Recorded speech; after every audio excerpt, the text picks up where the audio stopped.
Hello, everybody, and welcome back to Becoming Iris. So, today in this Lionsgate portal, I'm very excited to be speaking to Izzy Beresford. Are you a starseed? Do you have a mission here on Earth? Do you sometimes struggle to fit in? You're in the right place. Join me and special guests as we share our personal stories as galactic ground crew here on Becoming Iris. Welcome to the show, Izzy. Thank you. So, I'd love for you to share in your own words what it is that you're bringing into the world at the moment, because we had a little chat before we started and I was like, I think it'll be good if you spoke into it in your own words. So I know that you do different things, but what is it that at the moment is your main offering and what you're bringing into the world? Yeah, it's been so different because I've been going through my pregnancy. So I've actually started doing loads more writing and kind of consolidation of working with the Egyptian myths and all the different archetypal energies that have been really interesting to me. But I also do readings. And the way that I read is kind of through the mythology lens. So I can kind of meditate with someone and sit within their field and then see which threads of mythology and which deities are working with them. And yeah, I guess it's like in the same way with astrology, someone might have an astrological blueprint. We have that with myth as well. So that's what I'll see when I sit with someone. And each kind of lesson that is held within a mythical story is what they'll be experiencing if that's in their field. So that's then what I share with them. Beautiful, thank you. And I'm interested to know, obviously you're English. What was your journey with Egyptology growing up? Like, is it something you were always interested in? Like, I know for myself, when I was little, I was very drawn to these books about Egypt, and it was always something in my awareness. So I'm just interested to know what your journey has been in this lifetime. That's so cool that you had that with Egypt. I wish I could say that because I've heard loads of people that are into Egypt say that. I have loads of pictures of myself. I was obsessed with space, like so obsessed with space. I'd make all these little like space books, and there was an observatory near my house that my mum would take me to. But I would say I was very normal and didn't really have experiences like a lot of people do. I would say I was just like quite normal with an interest in space and things like that. And I always had so many questions. And I remember one time my parents didn't go to church or anything, but I asked if I could go to church with one of my parents' friends. And I remember I went, and I must have been really young. And they were speaking about God. And I remember thinking, like, that's not the person that I speak to in my head. Like, this isn't the God that I speak to in my head. So I always had this kind of awareness that there was a higher connection, and that never went.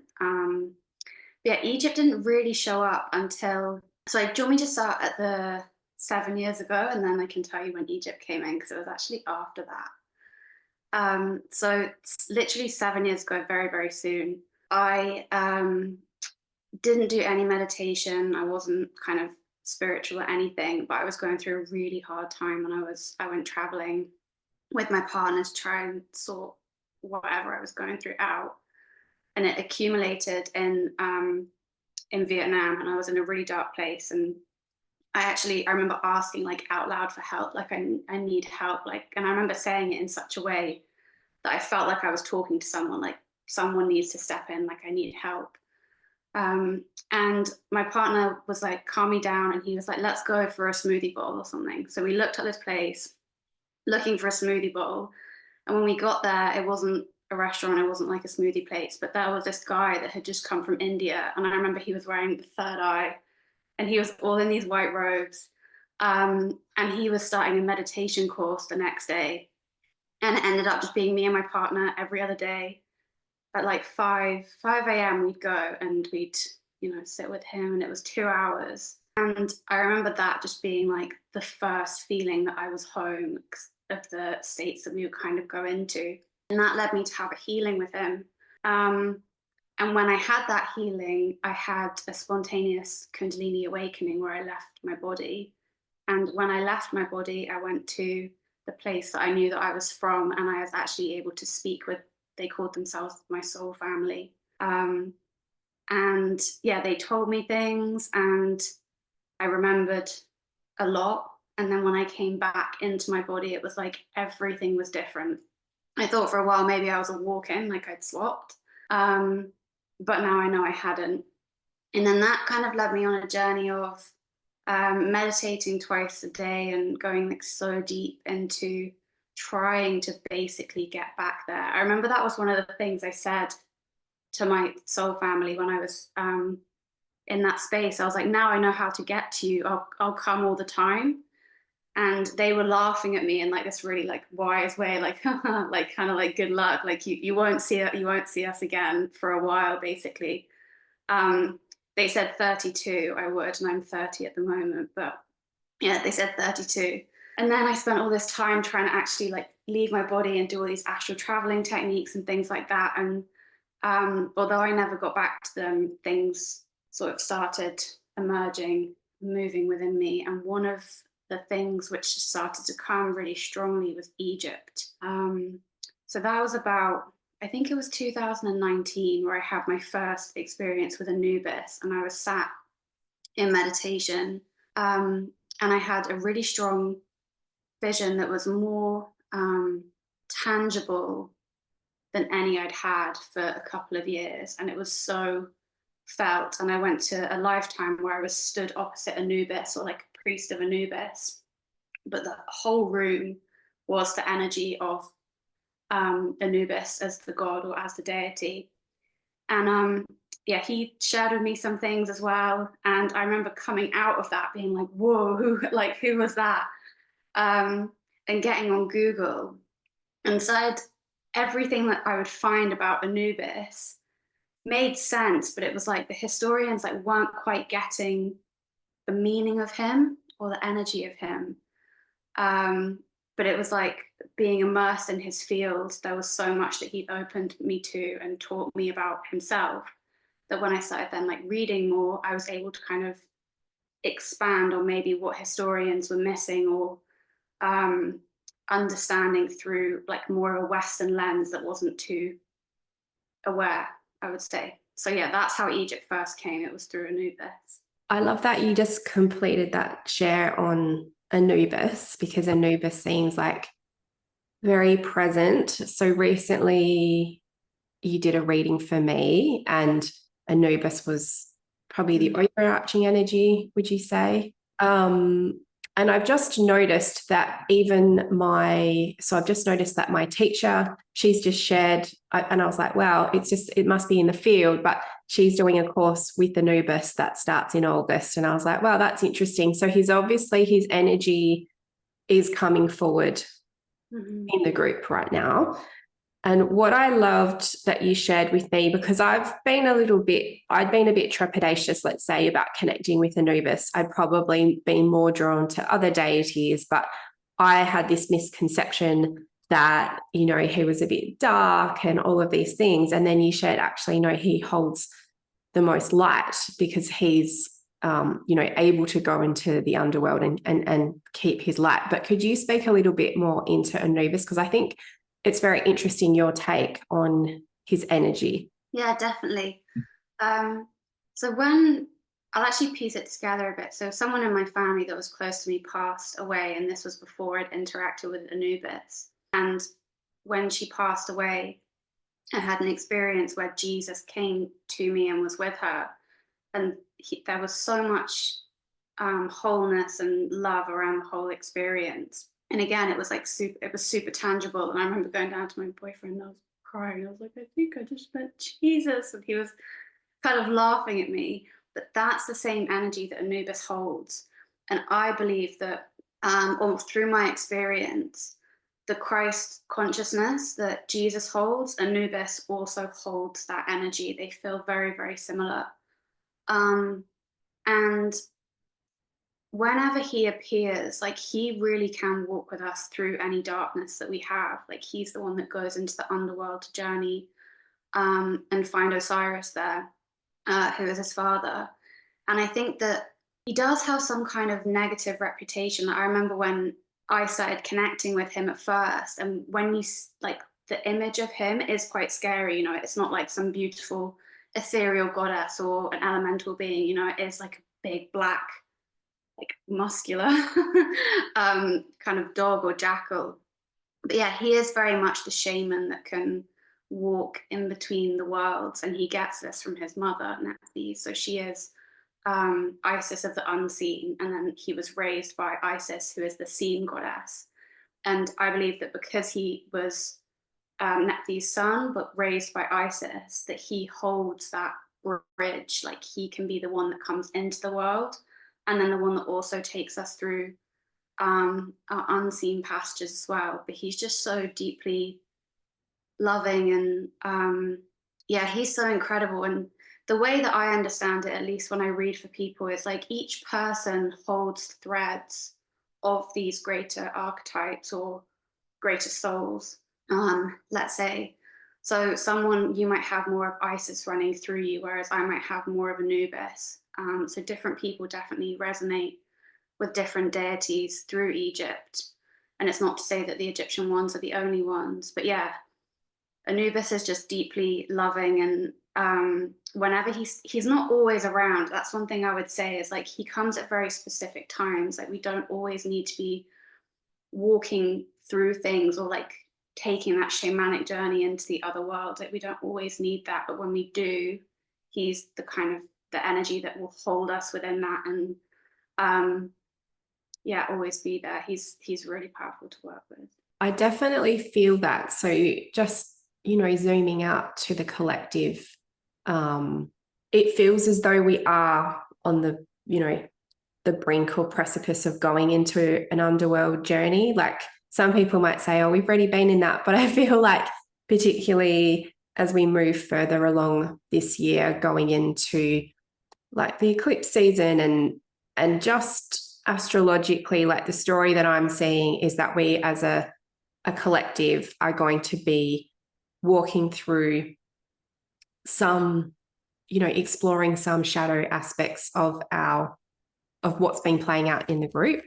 And so it makes sense to me, based on what you've shared about Anubis, that he would be presenting himself to different people, maybe to the group at large, to kind of be with us as we go on this next part of the journey. So I love that you've shared that he holds so much light, because it's actually, it's quite comforting. It just feels like a comforting presence. Yeah, he is honestly so amazing to work with. And that, I love what you said there about, well, I don't love that we're going through an underworld experience, but I agree with you, like, that's what we're stepping into. And actually, I think that as that happens, like, one of the visions that I had a long time ago that Anubis kept showing me was that there were, so there's like living statues within Egypt. I know we've spoken about Sekhmet being perhaps the only one that's still there, and others have been stolen, probably in like the Vatican or somewhere else. Like, I'm not sure where they are. But I remember being shown by Anubis that there's somewhere in the world where statues of him are intact, and they're fully they haven't been defaced, or they haven't been defaced in any way. And one of the things that I was taught about Egypt is that the way the buildings are all built and the statues are all built is they're encoded in specific frequencies and geometry, that deity that's kind of aligned with that frequency can actually be present as a frequency within those statues, like physically here. So when he showed me that, and I saw that his were on the planet somewhere, kind of like hidden and undisturbed, it showed me that his frequency is fully here for us, like intact, ready for when we're taking this journey. And I think that so much of Egypt's general message is the death in life consciousness, the spiritual death and rebirth.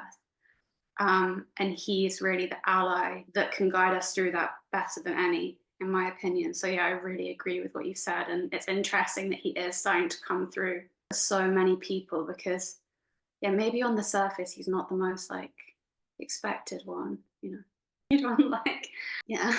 So I'd love for you to share, Izzy, about your actual experiences with being in Egypt and how that came about. So you, it sounds as though through meditation, that's when everything opened up for you.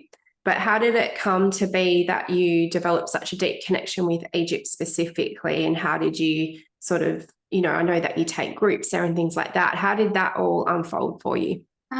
So it just kept showing up. I think like when I spoke about that period where I was trying to like get out my body and astral travel and stuff, there was no connection that stuck or really showed up all the time. And as soon as Anubis showed up, that was it. Like Egypt didn't go away. It just continued to kind of work through my field. And I started doing these classes with a lady called Zara Indigo and Debbie Clarkin, and they teach someone called Nikki Scully's work, who's really good, who's one of like the OGs within Egypt. Kind of group taking, like she toured there with the Grateful Dead when she was a lot, I think maybe in her 40s, and you could climb up the pyramids and do all sorts back then. So I started taking her classes through the kind of next generation of teachers. And it was just dream memory, just constant kind of connection with them and specific past lives that would be coming through that I would then deepen into. And then my dad's worked away like my whole life. He's worked in Iraq for a really long time, and he was getting to the point of retiring. And my family's great, but it's like a little fragmented. And they wanted to do a family holiday, which we hadn't done in a really, really long time. And they thought that the only way they would probably get me away was if we would go to Egypt. So we went, and honestly, it was just the best experience that I've ever had. I remember crying on the plane on the way over there, and the memories that were coming in were just, so it was just so amazing. And I think we got really lucky because I sorted out like a tour with my partner. So my family were there, but they didn't come with us to everything. So we kind of went around some temples. And when we were there, it was actually quiet. So when I went back last year, I was in the same temples, and we came out of one of the crypts, and it was like a warehouse rave in there. Like there were so many people, you couldn't move. But when I'd been to that temple with my partner a few years previously, it was completely quiet. There was literally me and him and another man in the whole thing, and it was probably like that for about half an hour. So I really got such a deep experience the first time that I went. Like I had space to meditate there, I had space to connect. And I think that that's definitely needed when you go, because it can be so overwhelming with a lot of people. So I know that you're taking people and you've got kind of like private things worked out, or spaces that you can go to meditate. And even having those 5 minutes, just like you're stepping into a space that is so different from our own, and also feels so tangible. So like, when you enter some places and it feels like dimensions are bleeding almost, and they're in the physical and you're kind of in their realm, and all sorts of different things can come through and happen. I feel like that's what Egypt really offers, and it's just been like the most amazing thing to experience, and then take other people there and kind of see them have those similar experiences too. Yeah, so I am really excited about this trip. I feel it's such an honor and a privilege to be there for this Lionsgate, because it is the 888, so it feels like it's got a specific frequency. And for me, like my first trip to Egypt, it was an interesting time. Like this was back in 2009, and it was, as I left Egypt, I remember seeing images within a day or two of tanks kind of rolling through the streets. So it was quite a heavy time that I was there, and I'm really looking forward to, from what I've heard from you and other people, is that it is a little bit lighter, like it feels a little bit different. So I'm excited to go back into, and even just astrologically, like these first few weeks of August that we're moving into, it does feel quite buoyant. So I'm excited. Like I just can sense like a celebratory energy. Hopefully I'm not jinxing myself by saying that. I'm sure there'll be the initiations, but I can just feel it's almost like it's a time for celebration. So that is very exciting. And I just want to talk a little bit about some of the things, because there is these things that you hold of, obviously when you go with an Egyptologist and you've been kind enough to connect me with your guide, they have their own, we sort of have like the mainstream take on things. And then we have the potentially like deeper layer or other layer of like, what are the real mysteries here? And I know when you bring groups, it's kind of like balancing potentially the two. And even things like, what really is the Sphinx, and what, like, there's so much to talk about, but I guess I am keen just to touch on specifically like the Great Pyramids and the Sphinx, because it's such a key point. So I don't know what you would like to share about that, but I'd love just to talk a little bit about it if you'd like to share something. Yeah, for sure. I think definitely the guide that you've got, he's super open. He's super open. And I honestly, you might love this. I think I might get this wrong. I think we worked out that he's like 5 planets in Scorpio or something. He's just like such a great, deep storyteller. He's honestly amazing. But I think one of the things so I did have another guide before, and you would kind of get shown stuff and it didn't really make sense. And I think that whenever you feel like something, as you know, doesn't really make sense, that's when it's kind of time to try and like tune in and feel like, because that whole space can talk to you, whether it's through the myth or other insights you might have. Like the way it will communicate with you will be the way that you'll need it to understand it. So I think that's really good for the whole group to really open themselves to any little insights that come in and kind of write about them, because that can really help things unfold. And then also to remember that nothing that they did in Egypt, was by accident. So like even when you're looking at, for example, like a goddess's dress, and you can see like a beehive pattern on it and things like that, it's all there intentionally, and it's all there to kind of speak to deeper universal or cosmic truths. So, for example, the goddess with the kind of beehive pattern on her dress is called Neith, and she's the weaver of the cosmos and connected to the flower of life. So it's things like that. You can kind of find teachings in the symbols. So it might just look like a pretty dress. Oh yeah, she's wearing a red dress to symbolize something. But it's like, how much can you unravel that? And I think that's a really interesting journey like each person can take.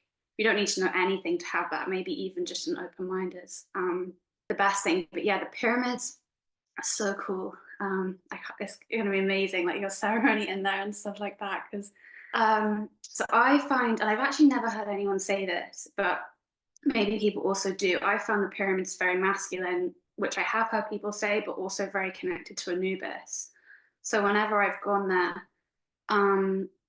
the first time I went, there's like a little lookout that you can look over the pyramids, and I was there in the daytime, and that was the first real experience I had of Anubis being connected to the pyramids. It was almost like what we're seeing there now, the other layer still very much exists there, but it's not one that you can access through your head.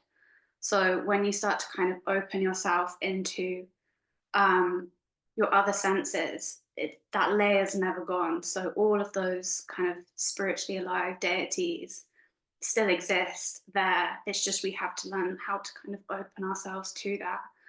And I think the pyramids is like the best place to start for it, because you have obviously the sarcophagus in there as well, which is so cool. And that really to me symbolizes the death and rebirth. So it's like the womb tomb, you get into the sarcophagus if you're fortunate enough to be able to do that. And many groups do. But yeah, you can get in and really experience that kind of death and unraveling and rebirth as you get out of it. And what it said the pyramids were used for were interdimensional travel chambers. So rather than these there's like an obsession with tombs and burial and death and all of these things, there's definitely theories that the pharaoh would go in and be kind of sealed in the pyramid and go through a 3-day almost like shamanic experience where he would travel and journey to bring back messages for the people, which actually blows my mind, because I'm like, can you imagine any leaders today going into somewhere yeah, interdimensionally traveling to bring us back messages? No, I can't imagine that.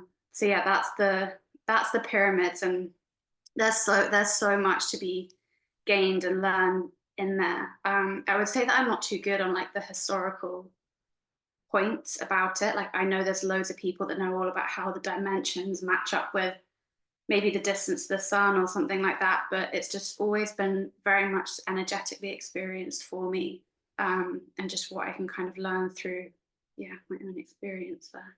I love that. Yeah, because even though, and this is something that's been coming up a lot for me and, you know, people that I've been working with is, and I think it's a theme in the collective, is we're so inundated with information and facts, and, you know, you can, you know, probably you could say as a society, it's been sort of like revered or applauded that you know all the information.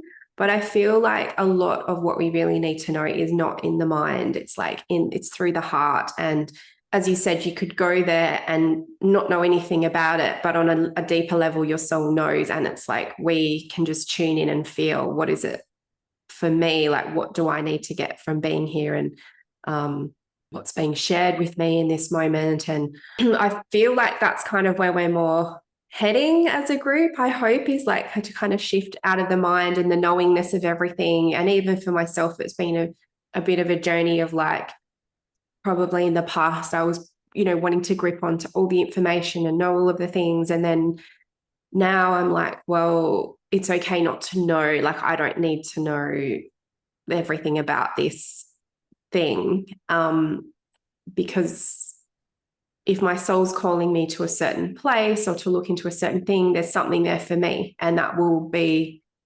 revealed.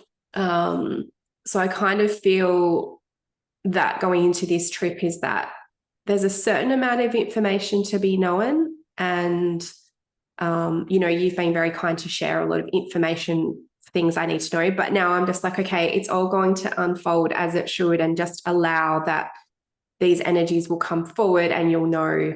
And also with the group, as you know, there'll be people in the group that have different keys. It's like, we don't all have to know everything, because each person has their own thread. That's been my experience, is that there's very specific souls that are called to these places. Not everyone is wanting to do this type of journey, but those that do, it's like there's something that they're bringing to unravel for everybody else. And I'm sure that's been similar for you with groups I'm interested for you to share a little bit about like some of the experiences you've had with your groups, or anything. I'd just love to know. So yeah, I agree with you. Like, I completely agree with everything you said about the information.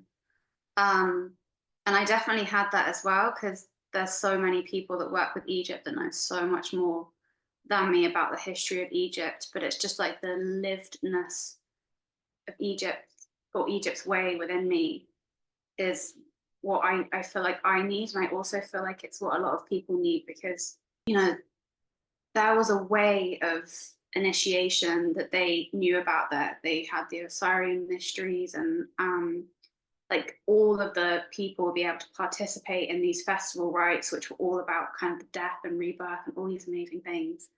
And we don't have any connection to that today. So it's like, for me, Egypt offers everyone that feels drawn to it a path through their own initiation. And I think that the group we took, it was really Erin's trip, to be fair, my friend Erin, that I helped her with on the last one, which was so good, with the same guy that you were going with. That was very much the experience, because actually some people dropped out because of what was happening at the time. Obviously, everything started to happen with Gaza, which was awful. And I think that some people were coming from America, and it was, yeah, they were a bit worried. And it was completely safe. Like, it was so fine out there, and we all felt really cared for and stuff like that. But that was what was shown. It was like there was 4 of us in the end, and each person was representative of one of the directions. So when we were kind of standing in ceremony and opening up there, each person very much held a different energy and held a different role, all really complemented each other. And I think it's interesting how that comes together. But yeah, we had just like some amazing experiences, but also there was each person on the trip did have their own breakdown point. Like that was something which was really significant.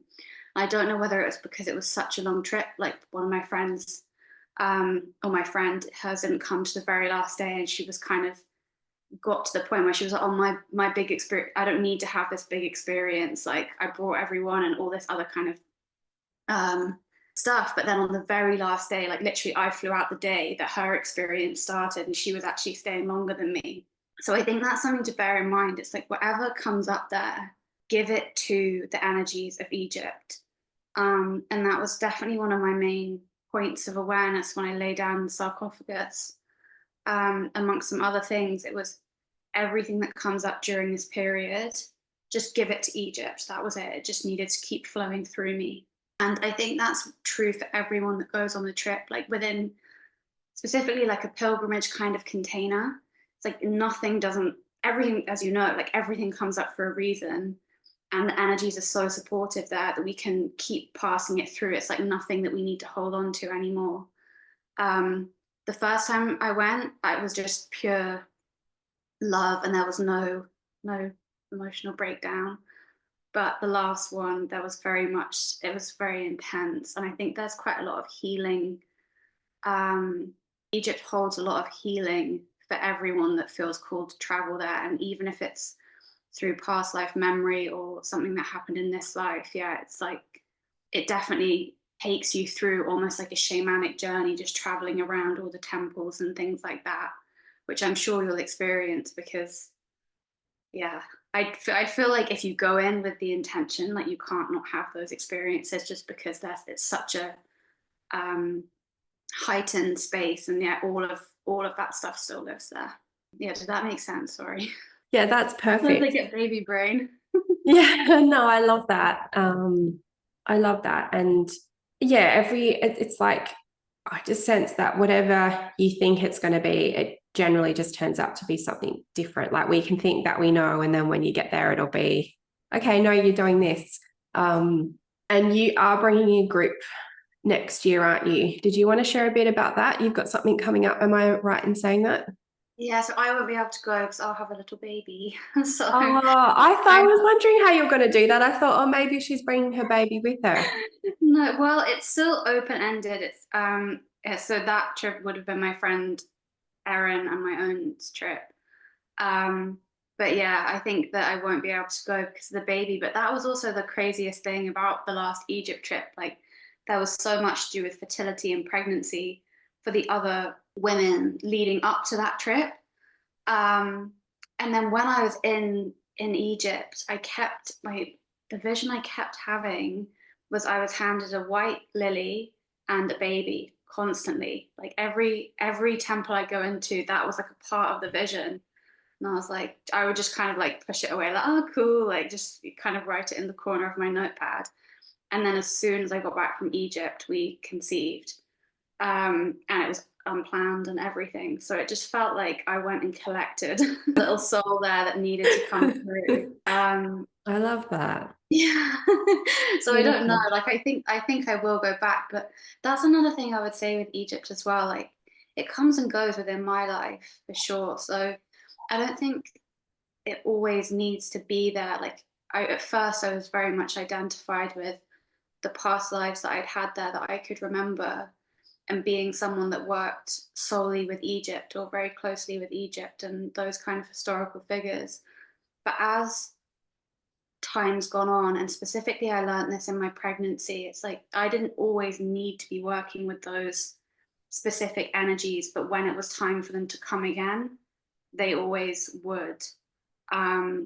So I think it's like amazing that you feel like you've been called there for this specific Lion's Gate, because that's one thing that I feel very disconnected from at the moment, is the more transpersonal energies, I suppose, that have been kind of working through the planet and moving through. So I'd be so interested actually to hear your take on this Lionsgate, because yeah, I've been so kind of tunnel in my pregnancy things that I really haven't been aware of what's happening collectively. So I'm just so interested to hear about that from you, if that's all right. Yeah, it's interesting because it's probably been coming in for the last definitely 2 years. And a friend of mine who we went, she came on the Greece pilgrimage, which was the first pilgrimage like this that I held. And she said, I feel like we're going to be in Egypt for Lionsgate. And then I contacted her earlier this year and I was like, I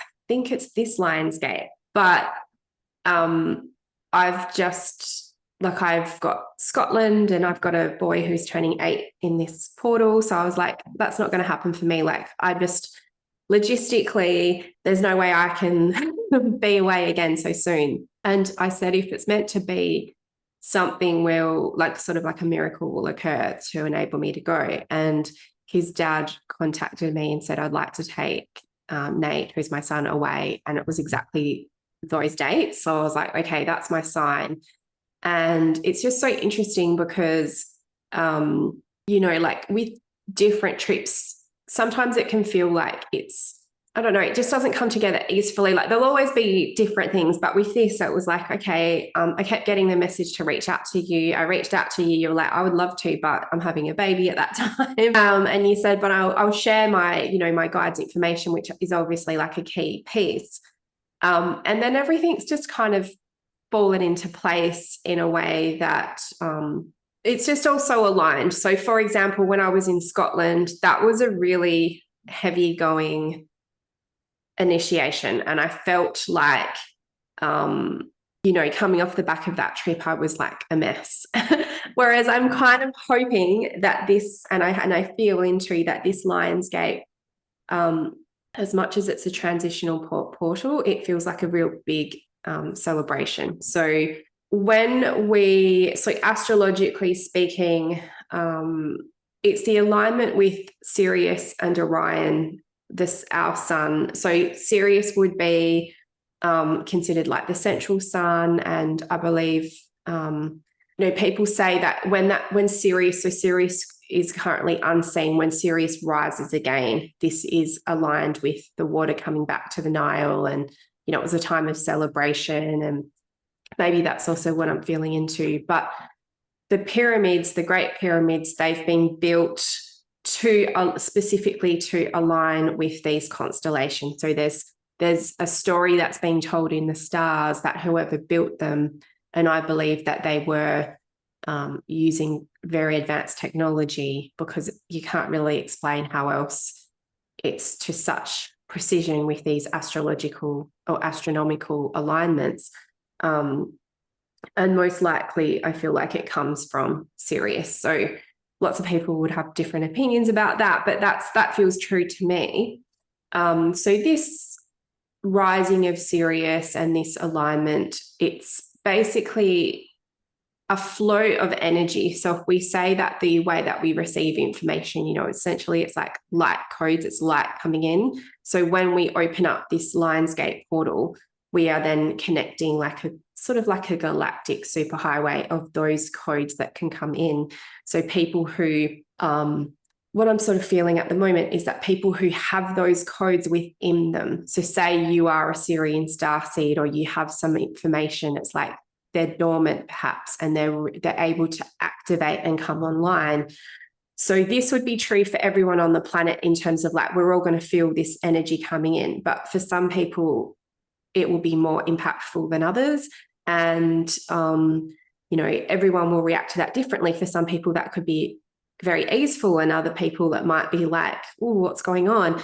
But I do feel that specifically being at certain points, like everyone's, going to be at a different point on the earth at that time, but going somewhere like Giza, it's really like a mecca, or receiving platform for that energy. So I do feel very privileged to be able to be there. And it kind of feels like in this lifetime, quite pivotal for what I've come to do. Like I can't really articulate exactly what it is other than I'm going there and I'm going to be receiving some energy, but I don't know, like, and maybe I won't ever really know or be able to put it into words, but it feels like for me in this life, it's part of what I've come to do. So no big deal. Yeah, no big deal. That's something that I feel is like life before Egypt and then life after. And there's a very clear, and I've heard other people say that too. That's like a very clear line in the sand of what that takes you through and then what comes next. And also interestingly, Anubis is connected to Sirius. I know we spoke about that before as well. It's called the dog star. So I think that it just amplifies what we're both talking about, like Anubis being a really big part of your trip.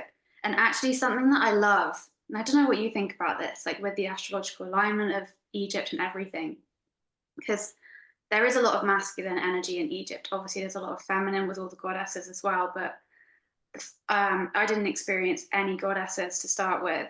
It was all masculine deities that were coming through from Egypt, which then shifted. But what's interesting to me is that even though the pyramids, for example, are built in alignment with like Orion, and obviously that's known as being kind of like a more masculine constellation, as far as I'm aware. And then there's different temples that are built into the male deities. It's like they're all built in this alignment to the body of stars. And the body of stars within Egypt cosmology is the Great Mother. So it's like the masculine aspects are held within the body of the Great Mother. So I think that Egypt is the greatest honoring to the goddess in that sense, especially when you have that kind of deeper understanding that the mother is the cosmos and everything down here is built in alignment with pieces held within her, whether they're masculine or feminine. So yeah, I just wonder what your thoughts were on that. Well, I feel like the Egyptian pantheon, I don't know if that's the right term to use, but it feels to me like there is a real balance of masculine and feminine, and even like, Isis has probably been the one that's been most present for me. But like when I think of Isis, it's all about balance and being able to, have family and then do your service and like hold all these different aspects. So it's interesting because like obviously some things have been distorted, and then there were the times where it was probably they were going into more darker aspects, but it just feels that on the pure level of it was very each, that the masculine and the feminine were both equally revered and needed, and they had their own roles. And something that keeps popping into my mind, which is a bit out of left field, and I don't know if you have any thoughts on it, but I'm just going to ask you,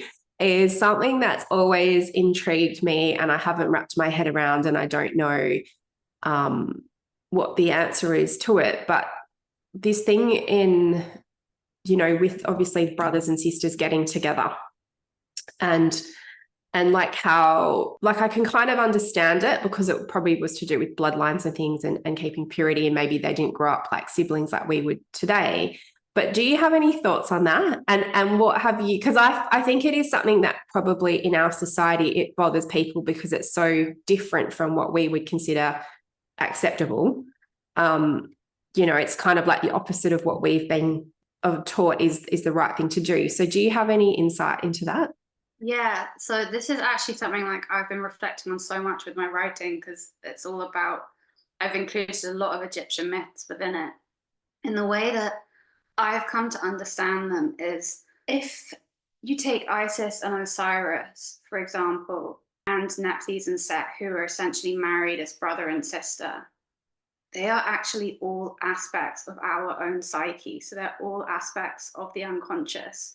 So it's not necessarily, this is my opinion, actually I want to say that in a minute, but it's not necessarily that it was literally a brother and sister being married, in my opinion. It's that it was these dual forces of the divine masculine and divine feminine that were coming together in union. And that's something that I think has happened on this planet so many times, and that is then the lineage of Isis and Osiris kind of playing out through the people. But when it's like, when we're taking it personally, we can see where Isis is showing up within us. We can see where our Osiris is, you know, we can see where our Set energy is and our Nephthys, and we hold all these different pieces within us. And I think that for me, understanding that it was a way of decoding the different aspects of our psyche or our blueprints as humans through their myths, that kind of took away any thought of brother and sister in the sense that we understand it. And I definitely do think, I actually do believe that, I don't know whether, to be honest with you, I don't know whether I'm sure whether there was like a physical incarnation here. I do believe there was, but the way that I understand it and see it is as lineage that kind of flows through people. And that's why there's so many, in my opinion, different aspects to the myths, because if you have Isis as the like all-powerful, fully realized self, you know, that can be quite difficult for a lot of people to connect with. And maybe even the human mind can't fully comprehend that. But when we have the different pieces of her through her different stories, you can read that and you can see where that's relevant within your own life, or where you're playing out Isis's grief and what the alchemy within that is. And then also with her relationship with Osiris, you can see where that kind of plays out within you, and how your spiritual self or your feminine principle as Isis is always, you can know that it's that part of you is always seeking to reunite with the divine masculine part, which I know, as you know, we all hold.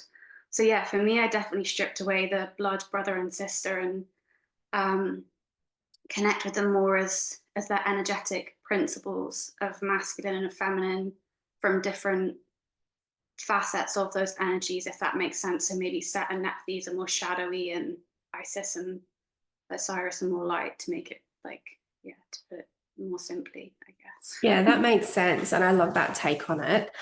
So with your writing, are you, and I don't know if we didn't talk about this, but are you wanting to share a bit? Are you writing a book, or what is it that you're writing? Yeah, I hope so. I'd love it. It is a book, yeah. So the way that life, I guess the way that I've kind of helped myself move through life over the past at least 4 years has been through reading different myths and contemplating them, and allowing that to see where those energies are kind of within me, and then taking the alchemy that's held within that myth as what's necessary to move through it. And the way that I've actually, I won't say too much about that, but yeah, it's a combination of lots of different mythical stories and how we can work with them and use them essentially. Beautiful. So I know that the biggest project that you're working on at the moment is having a baby. But you said that you are still offering some one-on-one sessions. So I'm going to share your information below, like the links below. But would you mind just quickly explaining, like, if someone wants to work with you, what is it that you offer, and what does that entail? Yeah, so there's 3 ways that I work with people at the moment. The main one for new offerings is one-to-one readings, I would say. So I usually do an hour, and I sit with the person, and I see which archetypal energies are in their field, and kind of working through them, and then we go into past lives and things like that. So that's probably the one I feel most comfortable offering at the moment, because I can give time to that. But I also do work with people on longer periods, where I teach them to do that themselves, and how to cross, and how to kind of emerge into those realms. So yeah, those are probably the best 2 ways. Beautiful. Thank you. Well, thank you so much for sharing your wisdom with us today, and wishing you all the best with the arrival of your little one. And yeah, I'll see you next time. Yeah, thanks so much for chatting to me. I'm so excited to hear about your Egypt trip as well when you get back. Thank you.